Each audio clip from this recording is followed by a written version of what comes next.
Bien, vamos a ver ahora una parte importantísima del curso, una de las más importantes que tiene que ver con los principios del tratamiento de las fracturas. ¿Ya? Las fracturas, en principio, lo más importante, cuando nos preguntan cuál es el acto médico, la conducta más importante ante una fractura, es la inmovilización de la fractura. Es el componente principal en el manejo de las fracturas. Es el acto médico más importante en el manejo de las fracturas. ¿Ya? ¿Para qué se inmoviliza una fractura? Para evitar el daño de partes blandas, para que las partes blandas, estoy hablando de músculos, tendones, aponeurosis y demás, no se dañen. Y de esta manera evitar síndrome compartimental. No solo evitar síndrome compartimental, sino evitar pseudoartrosis, evitar mala consolidación, evitar excesivo dolor. Inmovilizando disminuye el dolor. O sea, y se consolida bien, duele menos y tiene menos complicaciones. Es el principal acto médico. ¿Ok? Ese concepto, por favor, es básico. El principal acto médico en la inmovilización de la perdón, en el tratamiento de la fractura es la inmovilización. Listo. ¿Qué principios debemos tener en cuenta acá? Para empezar, se prefiere siempre a las férulas por encima de los yesos. ¿Cuál es el gran problema de los yesos en el tratamiento de las fracturas? El problema es que los yesos pueden generar síndrome compartimental. Ahora, no significa que no se pueda poner. Constantemente vemos yesos que hay personas enyesadas, ¿no? El tema es que el yeso se coloca cuando hay bajo riesgo de síndrome compartimental y de preferencia en más de 48, luego de 48 horas de la fractura. O sea, si hay un paciente que ustedes notan que tiene mucho riesgo de síndrome compartimental, es mejor esperar un par de días, más o menos, dependiendo de la clínica, ¿no? En tanto, es mejor tenerlo solo ferulizado. ¿Ok? Listo. Siguiente concepto. Se inmoviliza una articulación proximal y una distal. ¿Qué significa esto? Cuando tienen una fractura, por ejemplo, este es un húmero, este es un cúbito, esta es la muñeca, ¿no? Con sus 8 huesitos, metacarpos, falanges. Cuando tienen inmovilizado una fractura, por ejemplo, de antebrazo, ante la fractura de antebrazo, ante una fractura de antebrazo, ¿qué tienen que inmovilizar? Una articulación proximal, el codo y la muñeca. Por lo tanto, la inmovilización, el yeso está por encima del codo en el brazo y por debajo de la muñeca. De esta manera están inmovilizando una articulación proximal y una distal. Por eso, ante una fractura de antebrazo, el yeso suele ser braquio palmar o braquio manual, que viene a ser casi lo mismo. Siguiente ejemplo. Si nos ponen, por ejemplo, una fractura de tibia, este es el fémur, de la tibia, este es el tobillo y el piecito, ¿no? Con su rótula ahí. Digamos que está fracturado el tobillo, en la pierna, una tibia, que tienen que inmovilizar rodilla y tobillo, las articulaciones proximales y distales. Por lo tanto, el yeso va del muslo al pie. Por eso es muslo pedio usualmente. ¿Ok? Listo. Ese concepto, por favor, es básico. Una articulación proximal y una distal siempre en la inmovilización. Siguiente concepto. Que hay que colocar suficiente cantidad de amortiguación de almohadillas. Ustedes que ya han hecho, la mayoría, seguro los que han rotado por cirugía, han hecho su rotación de traumatón, ya han llevado el curso, tienen que poner bastante algodón, ¿no? Si no ponen suficiente algodón, ¿cuál es el gran riesgo de no poner suficiente almohadilla, algodón o algo suave entre la piel y el yeso que puede generar úlceras cutáneas? Muchas personas, a la hora de retirar el yeso, se les ha encontrado abundante cantidad de úlceras. ¿Por qué? Porque han puesto poquita almohadilla de algodón, ¿no? Listo. Entonces, son conceptos básicos a la hora de revisar, de colocar un inmovilizador. Recuerden que la férula debe revisarse, incluso cuando ferulizan, debe revisarse siempre a las 24 horas, por el gran riesgo de síndrome compartimental. O sea, de hecho, el riesgo es menor que cuando se enyesa totalmente, pero en la zona que está oculta podría notarse varios, varios, mm, varias úlceras, ¿ya? Si es que, perdón, tiene más riesgo de síndrome compartimental si es que no se coloca suficiente cantidad de almohadilla. Listo. Eh, ¿Qué más? puede colocarse el yeso a los 3 días posteriores, o sea, después de las 48 horas que hemos visto arriba, ¿no? A partir del tercer día ya tiene la colocación de un yeso tiene mucha más seguridad. ¿Ok? Muy bien.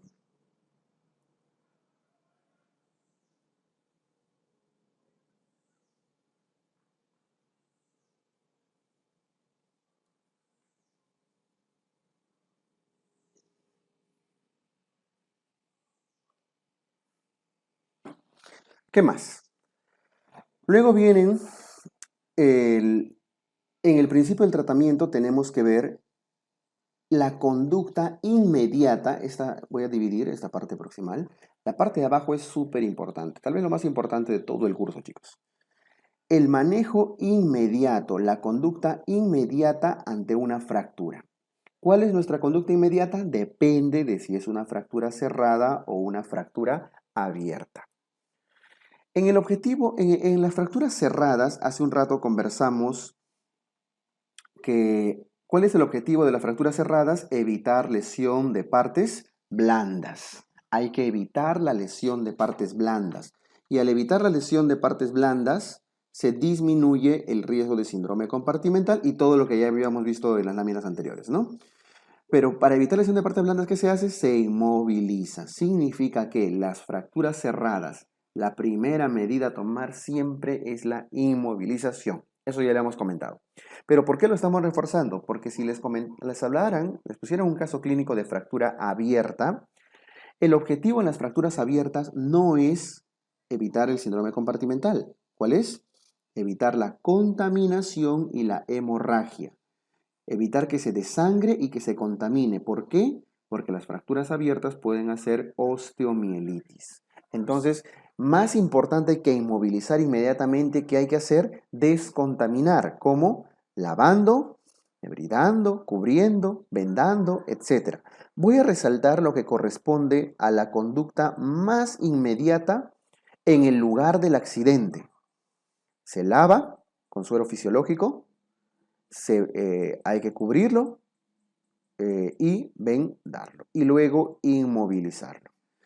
Antes que inmovilizar significa que tienen que lavarlo y proteger la lesión para que se reduzca la posibilidad de contaminación y se reduzca la posibilidad del riesgo de osteomielitis. Luego que ya lo han lavado, cubierto, vendado, recién se inmoviliza. ¿Ya? Recién.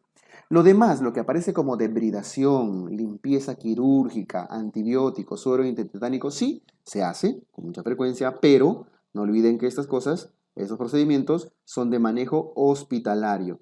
Usualmente una debridación, una limpieza quirúrgica es en sala de operaciones. No se van a poner a debridar ahí en la esquina, frente a los... están en plena Panamericana, ve a un paciente, una persona que lo han atropellado, qué sé yo, no se van a poner a debridar, ¿no? A lo mucho sacan su suerito fisiológico, ¿no? Que siempre tienen ahí en su mochila y lo lavan. Pues. En el lugar del accidente lo que hemos resaltado es el este. El resto es de conducta hospitalaria, tanto el antibiótico, el suero antitetánico y demás. Entonces, el concepto que quiero que se lleven de esta parte de la lámina es que la conducta inmediata ante una fractura cerrada es inmovilizar. La conducta inmediata ante una fractura abierta expuesta es lavar, cubrir y después inmovilizar. ¿Ya? Si no les mencionan en el caso clínico qué tipo de fractura les están indicando, deben asumir tácitamente que es cerrada. Para tratar una fractura como abierta, el caso clínico tiene que decir específicamente que están afrontando una fractura abierta. ¿Ya? Listo.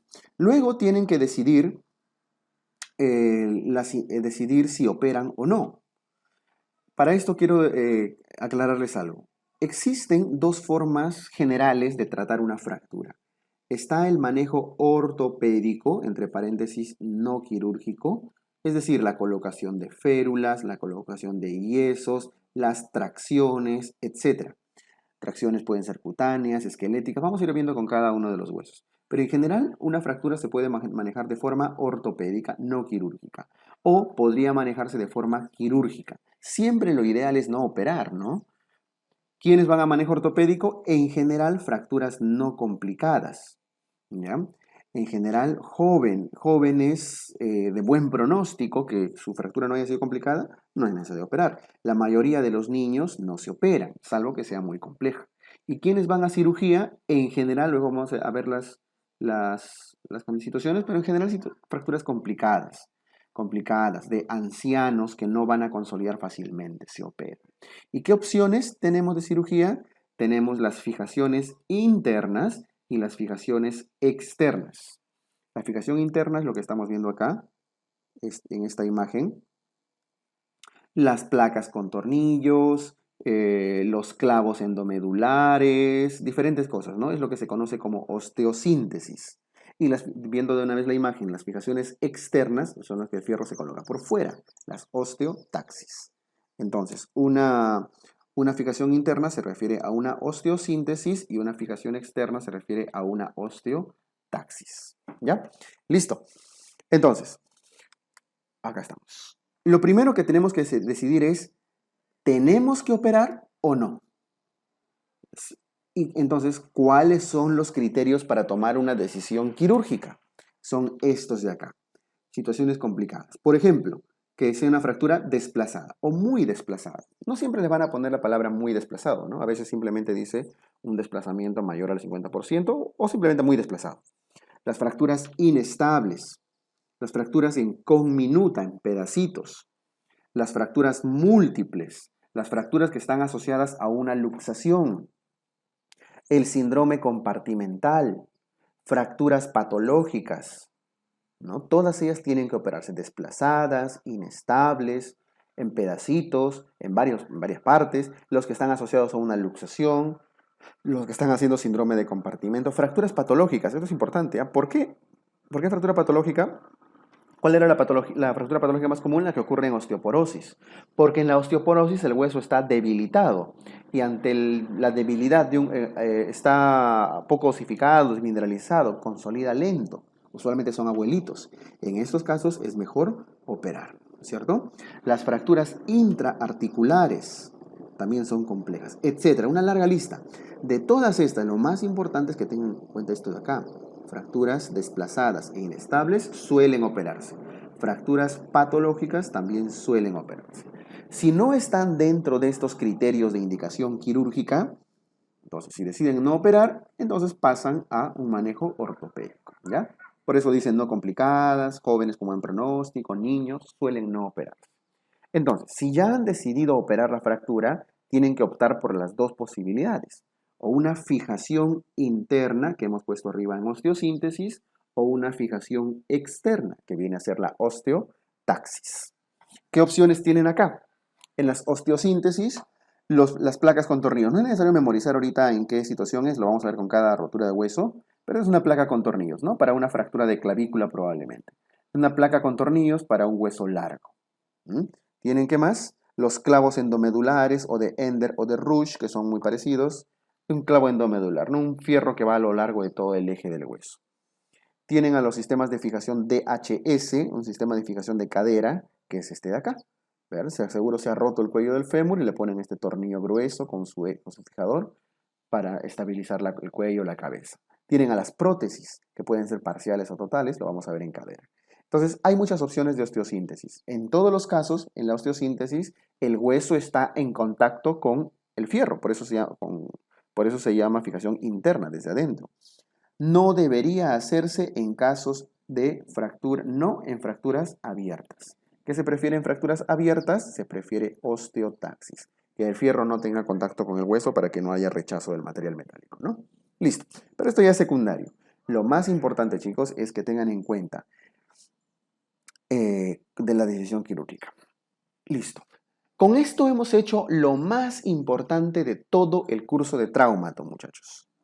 Que el 50% de preguntas de traumato y más incluso son las principales complicaciones, como el síndrome compartimental, como la pseudoartrosis, como la osteomielitis. ¿Qué más? La decisión de qué hacer de forma inmediata y la decisión de cuándo operar. Entre esas poca información, esas prácticamente 2 o 3 diapositivas, está más de la mitad de las preguntas de traumatología. El resto, que es lo que vamos a ir viendo en las siguientes láminas, es ya el manejo específico de cada una de las fracturas y luxaciones, ¿ya? Que es lo que vamos a ver en los siguientes videos. Listo, cerramos acá este video.